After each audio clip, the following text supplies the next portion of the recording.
Бавария клубы Реалдың бұрынғы ойыншысына қызығуда. Мадридтік Реал алдағы жазда топ трансфер жасап шулатқалы жатыр. Ливерпуль Джуд Беллингемді ала алмайтын болғандарынан кейін оның орнына басқа кімді сатып алмақшы? Осы және өзге де қызыққа толы футбол жаңалықтары біздің бүгінгі видеода. Әрбір жаңадан тіркелген көрермендеріміз және де бізге қолдау танытып жатқан жазылушыларымызға үлкен алғыс білдіреміз. Келесі видео шыққанға дейін 1000 лайк санын жинап тастайық. Сіздердің әрбір басқан лайктарыңыз өте маңызды. Жаңа көрермендерімізден сұрайтынымыз біздің арнаға жазылып, қоңырау түймешесін басып қоюда ұмытпаңыздар. Ендеше біз бастаймыз. Челси және Ньюкасл клубтары Барселонаның вингері Рафиньяға қызығушылық танытуда деп мәлімдеуде Sport ES баспасы. Мәліметтерге сәйкес ағылшындық клубтар бразилиялық ойыншыны алдағы жазда қатарларына қосып алу нұсқасын қарастыруда. Каталондықтар болса Рафиньяны 80 миллион еуро көлемдегі сомаға жіберуге келісулері мүмкін. Осы маусымда 45 матчтың қатысушысы болған 26 жасар ойыншы 10 голды соғып, және 11 нәтижелі пас жасап ерекшеленген. Манчестер Юнайтед клубы қақпашы Давид де Геамен келісім шартты ұзартуға дайын, дегенмен олардың қоятын шарты бар. ESPN баспасының ақпараты бойынша манкуниандықтар голкиперге келесі маусымда ол команданың негізгі құрамында болатынына кепілдік бермеуде. Сонымен қоса испандық қақпашының жалақысы айтарлықтай төмендейтін болады. The Telegraph баспасының ақпараты бойынша осыларға қарамастан де Геа командамен келісімін ұзартуға дайын. Осы маусымда 53 матчқа қатысқан голкипер 57 голды өткізіп алған. Ливерпуль ұжымы Брайтонның жартылай қорғаушысы Алексис Маккалистердің трансфері бойынша келіссөздер жүргізуді бастаған. Осы жайында тілші Фабрицио Романо хабарлауда. Деректерге сүйенсек, мерсисайдықтар Дортмундтық Боруссияның жартылай қорғаушысы Джуд Беллингемді алу ойларынан айнығаннан кейін, дәл осы аргентиналық ойыншы олардың көздеген басты трансферлік мақсаттары болып отыр. Маккалистердің трансфері шамамен 60-80 миллион еуроны құрауы ықтимал.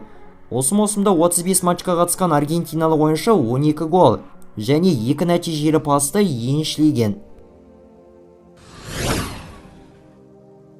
Барселонаның шабуылшысы Роберт Левандовски өзінің Испания чемпионатындағы өткізген алғашқы маусымына қатысты баға беріп өтті. Менде барлығы да керемет. Біздің чемпионатты жеңіп алуға деген мүмкіндігіміз мол, және бұл клуб үшін өте маңызды. Бұл жеңіс келесі маусымдарда тағы да жеңістерге жету үшін үлкен қадам болуы әбден мүмкін. Бізде бұл жеңісті қажет ететін көптеген жас ойыншыларымыз бар. Ал маған келетін болсақ, мен үшін бұл өзімнің мансабымдағы жаңа чемпионат. Біздің жылжып бара жатқан бағытымызға менің көңілім әбден толады, деген екен Роберт Левандовски.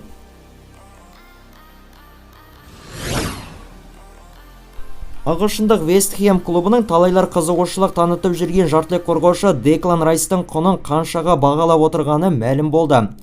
ESPN баспасының мәліметіне сәйкес, ағылшындықтар футболшыны 115 миллион еуроға бағалайды. Осы арқылы Вест Хэм ұжымы ойыншыға көз тігіп отырған басқа командалардың қызығушылықтарын төмендетіп тастағылары келеді. Ағымдағы маусымда 43 матчқа қатысқан Райс 4 голды соғып, және 4 голдық пас жасап көзге түскен.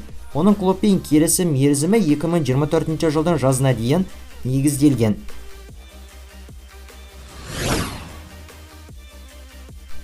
Манчестер Юнайтед клубының бас бапкер Эрик тен Хагқа арнап жазғы трансферлік терезеге қанша көлемдегі қаражатты бөлуге дайын екендіктері белгілі болды. The Athletic баспасының ақпаратына сүйенсек, алдағы жазда жаңа ойыншыларды алу үшін 115 миллион еуро бөлінетін болады. Айтып өтсек, манкуниандықтардың басты көздеп отырған ойыншылары ол Тоттенхемнің шабуылшысы Харри Кейн. Оның құны 100 миллион еуроға бағалануда. Премьер-лиганың қазіргі турнирлік кестесінде Манчестер Юнайтед 63 ұпаймен 4-ші орында келеді.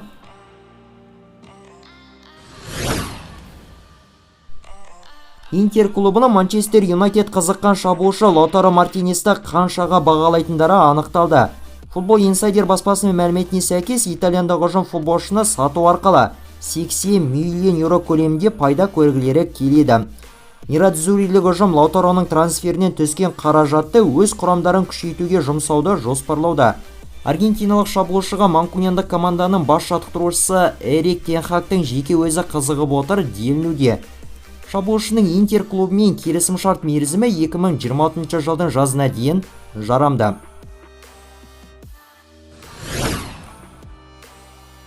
Арсенал, Бавария, ПСЖ және де Челси клубтары Кристал Пэластың ивуарлық шабуылшысы Уилфрид Заага қызығушылық танытуда.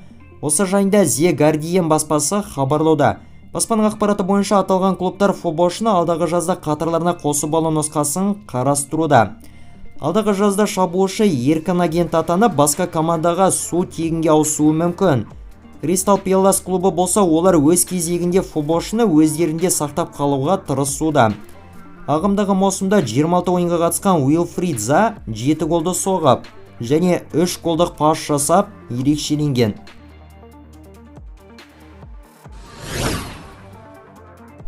Барселона Фиорентинаның жартылай қорғаушысы Софьян Амрабатқа қызығушылық білдіруде деп хабарлауда AS баспасы. Мәліметтерге сәйкес, каталонда клуб ойыншыны жазғы трансферлік терезеде өз саптарына қосып алу жағын қарастыруда. Итальяндық клубпен келісімі 1 жылдан соң аяқталатын футболшыны каталондықтар арзанырақ бағада аламыз деген үмітте.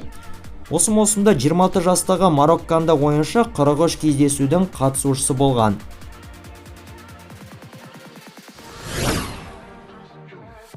Бавария клубы Манчестер Юнайтедтің жартылай қорғаушысы Карлос Казимироға қызығуда. Осы жайында Кикер баспасы мәлімдеуде. Мәліметтерге сәйкес, Мюнхендік ұжым ойыншыны жазғы трансферлік терезеде алу нұсқасын қарастыруда. Футболшыға бас бапкер Томас Тухельдің жеке өзі қызығып отыр делінуде. Осы маусымда 48 ойынға қатысқан бразилиялық ойыншы 5 голды соғып және 7 голдық пас жасап көзге түскен. Оның манкуниандық клубпен келісімі 2026 жылдың жазына дейін негізделген.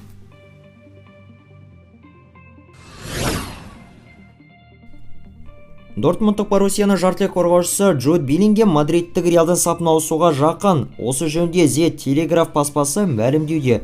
Мәліметтерге сүйенсек, футболшының трансфері үшін мадридтіктер 115 миллион еуродан артық соманы төлемек. Сондай-ақ Реал ойыншыға жылына 14 миллион еуроны жалақы етіп төлеуге әзір.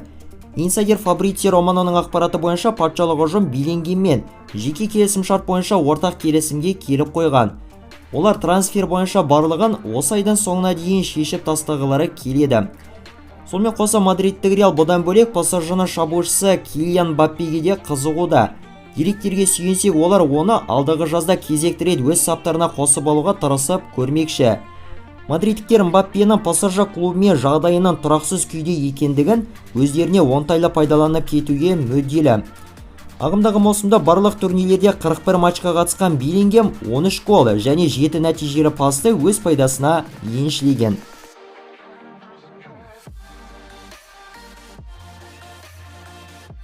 Ал осымен біздің бүгінгі жеткізген футбол жаңалықтары топтамасы аяқталды. Лайк басу, тіркелу және қолдау көрсетулеріңіз маңызды. Ал бүгінге осы, келесіде кездескенше аман сау болыңыздар.